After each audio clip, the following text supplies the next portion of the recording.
लक्षात असेल की गेल्या वर्षी आम्ही त्या हिप्परगे बॅरेजवरचे जे नियंत्रण ठेवलं आणि कर्नाटकाच्या लोकांच्यावर आम्ही समन्वय करत पहिल्यांदा ड्रोनचा वापर केला.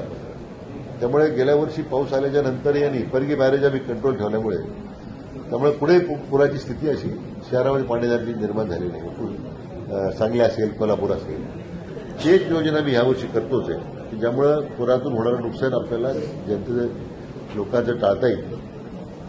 दुसरा मुद्दा जो आलमट्टीच्या संदर्भामध्ये आता तेलंगणा आणि आंध्र प्रदेशच्या जे काही मागणीवरून मान्य सर्वोच्च न्यायालयाने त्याला स्थगिती दिलेली आहे.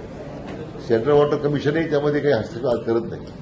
पण आपली राज्य सरकारची तयारी आपण ठेवलेली आहे की इंटरव्हेन्शन करायचं आणि कुठल्या परिस्थितीमध्ये या आलमट्टीच्या या वाढीला त्यांच्या उंची वाढवण्याकरता पूर्णपणे त्याला विरोध करायचा ही भूमिका आपली सरकारची अतिशय आम्ही तीव्रतेनं आम्ही त्याच ताकदीनं आम्ही त्या ठिकाणी आपण सुप्रीम कोर्टामध्ये मांडणार आहोत. या सुदैवानं उशिरा झालेल्या पावसामुळे आता संपूर्ण धरणाची स्थिती आता सुधारलेली आहे.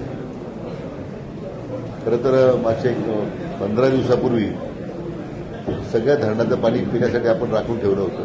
सप्टेंबर 2026 पर्यंत, नंतर मार्च 2027 पर्यंत असा मी त्याची मुदत वाढ केली, कारण प्राथम्य पिण्याच्या पाण्यासाठी होतं. आता मात्र संपूर्ण धरणा क्षेत्रामध्ये सगळ्याच ठिकाणी पाऊस सुरू आहे.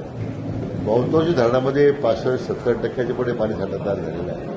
त्यामुळे आता सिंचनाला पाणी आम्ही द्यायला सुरुवात केलेली आहे. परंतु हे करत असताना आपल्याला येणाऱ्या पावसाळ्यापर्यंत जून 27 पर्यंत पाणी लागणार आहे.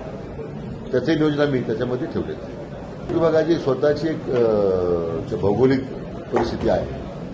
त्यामुळे त्या परिसराच्या किंवा विभागाच्या प्रमाणात आपण काही प्रकल्प आता घेतोय. पण प्रामुख्याने 2 गोष्टी आम्ही आता घेतलेल्या त्यामध्ये.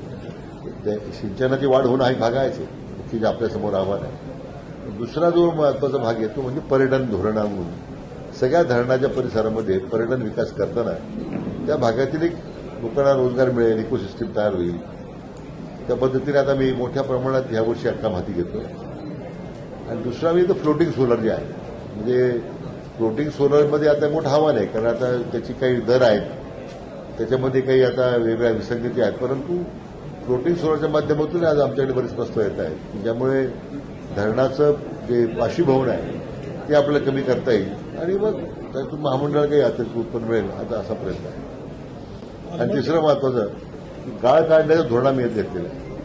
बहुतेक ह्या पुढच्या महिन्या 2 महिन्यामध्ये निविदा निघतील बहुतेक धरणांच्या.